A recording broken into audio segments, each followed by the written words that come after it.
So she went back to the bedroom and went back to sleep.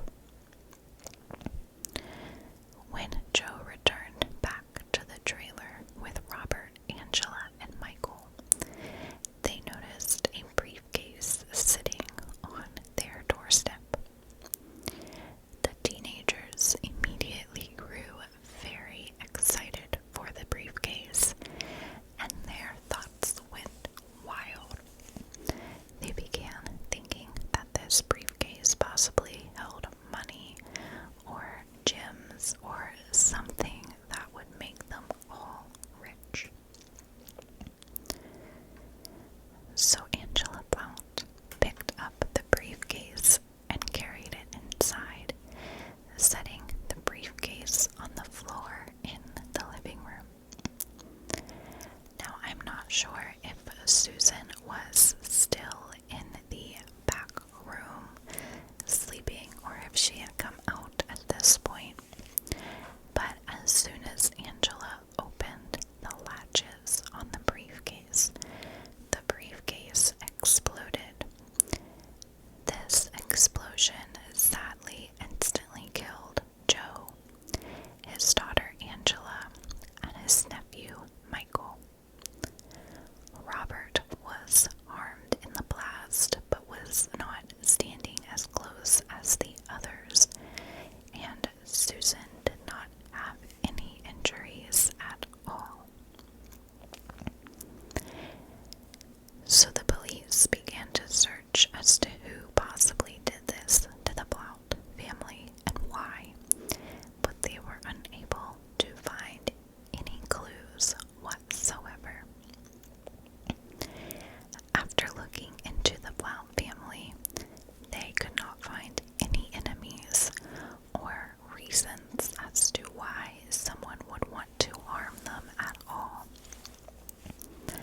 The police spent several months questioning hundreds of people and looking through the blast site. However, still no clues or reasons as to why. Then a theory began to stick that the bomb was left at the Blount's trailer, and it was not necessarily intended for the Blounts. The police believed that the bomb was intended for another person and was just left at the Blount's family's trailer accidentally.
she changed her story.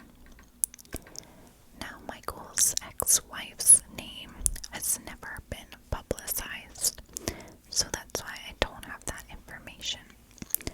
But his ex-wife claimed that she, along with Michael and his best friend Chris Meeks, went to a propane shop that was nearby the Hilltop Mobile Home Park on Thanksgiving Day in the year 1985. She then said that Michael got out of the truck with a briefcase and disappeared. Michael was gone for a little bit of time before he came back. Afterwards, Michael, his ex-wife, and his friend Chris went to a nature center that was right behind the mobile home park, and the three of them hung out there for several hours.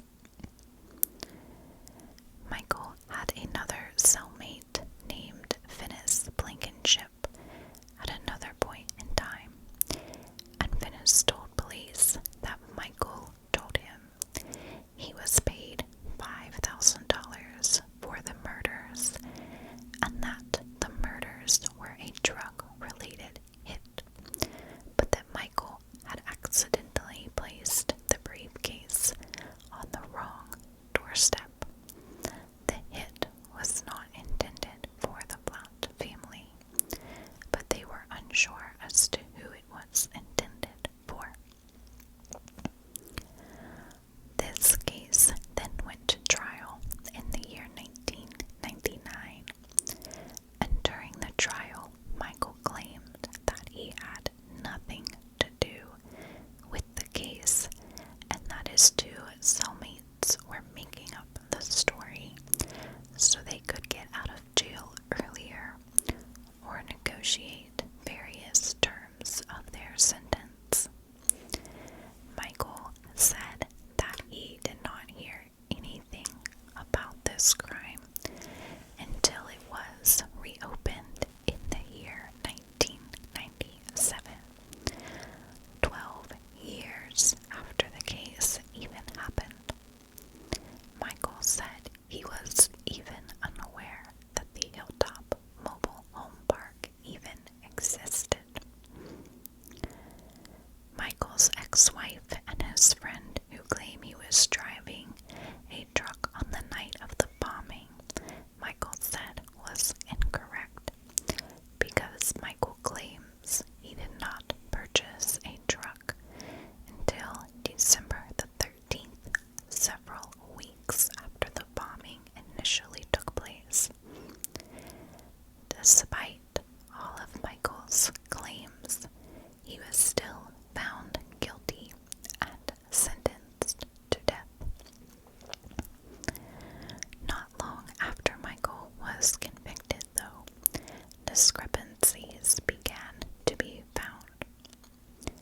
One of the cellmates who did testify against Michael, it was found that he was looking to have his charges dropped in exchange for his testimony. And then the version of the story that Michael's ex-wife told police did not match the version that Michael's best friend said. It was also found that the DA's office withheld 14 pieces of evidence from the defense that could have exonerated Michael.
this